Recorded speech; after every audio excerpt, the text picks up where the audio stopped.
Yun, so sometimes, kapag ka sinisipag ako, normally pinipaste ko lang ito, like this, blur.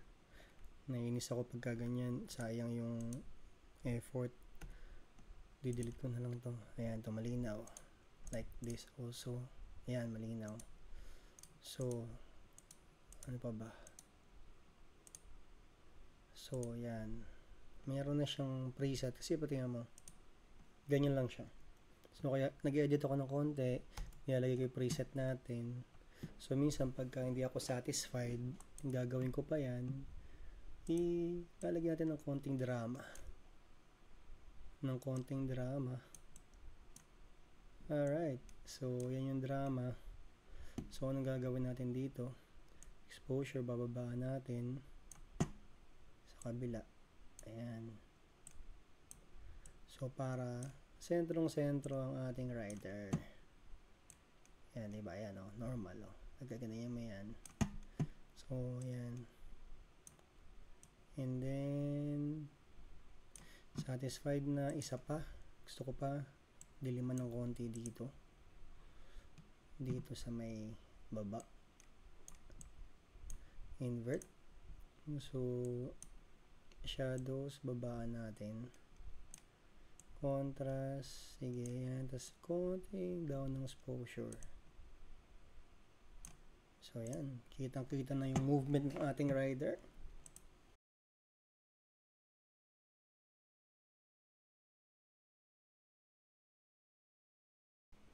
So, yan ang ating post-process. Sometimes, pag sinisipag, pagka hindi, ilalagay ko na lang lahat ng ano.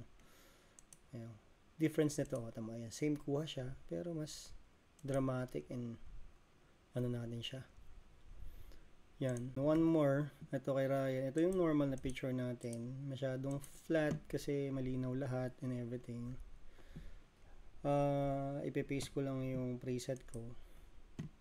Masyadong masyadong vignette, pag vignette, ibig sabihin yan masyado yung gilid. So, pwede mo siyang babawasan. Yan. Malinaw naman si Ryan dito. Ayaw ma-zoom.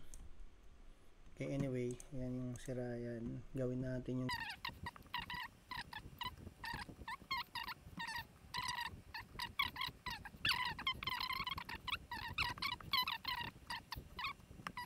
kapag kasi gusto ko kayong picturean ng close-up, ng portrait, yun, ganun ginagawa natin.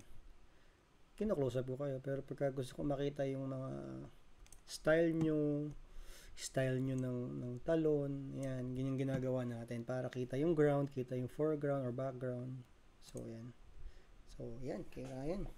Stig na rin yan. Next tayo, next.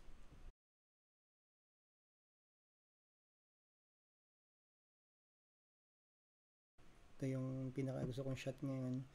So, paste lang natin yung ano natin, masyadong bilog yung ating vignette. So, pwede ko siyang adjust na pa ganyan or pa ganyan. Yan. Sige, ganyan. Yan. Tapos, highlights natin. Amount, kontian lang natin. Ayan, ganyan. So, masyado silang maliwanag para sa akin. So, shadows, babaan natin. Okay. So, okay na to. Ngayon, kung gusto ko pa silang ma-emphasize, again, here. Lagyan natin yan, and then, lagyan natin ng feather na 100, and exposure, invert. So, para maaning baba. Ayan.